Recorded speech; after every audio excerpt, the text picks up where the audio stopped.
April 26, 2026. Today's reading from Discovery, Cries from the Heart. Opening prayer. Lord Jesus, thank you for this Sunday. Help me to connect with you, know your peace, and honor you in all that this day brings. Read Psalm chapter 35 of David. Contend, Lord, with those who contend with me. Fight against those who fight against me. Take up shield and armor. Arise and come to my aid. Brandish spear and javelin against those who pursue me. Say to me, I am your salvation. May those who seek my life be disgraced and put to shame. May those who plot my ruin be turned back in dismay. May they be like chaff before the wind, with the angel of the Lord driving them away. May their path be dark and slippery, with the angel of the Lord pursuing them. Since they hid their net for me without cause, and without cause dug a pit for me, may ruin overtake them by surprise. May the net they hid entangle them. May they fall into the pit, to their ruin. Then my soul will rejoice in the Lord, and delight in his salvation. My whole being will exclaim, Who is like you, Lord? You rescue the poor from those too strong for them, the poor and needy from those who rob them. Ruthless witnesses come forward. They question me on things I know nothing about. They repay me evil for good, and leave me like one bereaved. Yet when they were ill, I put on sackcloth and humbled myself with fasting. When my prayers returned to me unanswered, I went about mourning, as though for my friend or brother. I bowed my head in grief, as though weeping for my mother. But when I stumbled, they gathered in glee. Assailants gathered against me without my knowledge. They slandered me without ceasing. Like the ungodly, they maliciously mocked. They gnashed their teeth at me. How long, Lord, will you look on? Rescue me from their ravages, my precious life from these lions. I will give you thanks in the great assembly. Among the throngs I will praise you. Do not let those gloat over me who are my enemies without cause. Do not let those who hate me without reason maliciously wink the eye.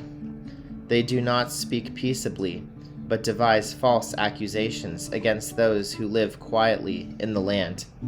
They sneer at me and say, Aha, aha, with our own eyes we have seen it. Lord, you have seen this. Do not be silent. Do not be far from me, Lord. Awake and rise to my defense. Contend for me, my God and Lord.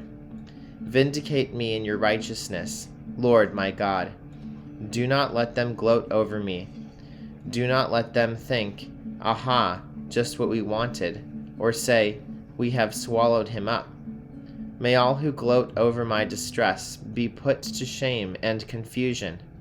May all who exalt themselves over me be clothed with shame and disgrace. May those who delight in my vindication shout for joy and gladness.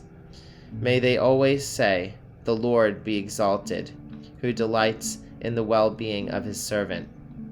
My tongue will proclaim your righteousness, your praises all day long. Reflect. Where you see injustice, do you sometimes wonder where God is or what he is doing? I often used to ask my husband which he wanted first, the good or the bad news. A resigned sigh was the answer. Go on, then. He knew it wasn't really all doom and gloom, but our lives can often veer from good to bad and back again with surprising regularity. And we wouldn't be human if we didn't attach our own commentary to life's events. As people of faith, we will undoubtedly be bringing God into the account. David does all of the above. It's a roller coaster as he tells God about his circumstances, wants those seeking his life to be put to shame, and wants them to experience all kinds of horrible things. In verse 9, He's rejoicing in the Lord because bad things have happened. But the rejoicing is that the poor and needy will triumph. We need to learn to walk in God's light, whatever is going on around us, and try to look at suffering and injustice with His eyes, not our own. Apply. Do not take revenge. On the contrary, if your enemy is hungry, feed him. If he is thirsty, give him something to drink. Romans chapter 12, verses 19 through 20. Reflect on these verses. Closing prayer. Lord, as I look at suffering and injustice around me, help me to see with your eyes, to feel with your heart, and respond in ways that reflect who you are and bring you glory.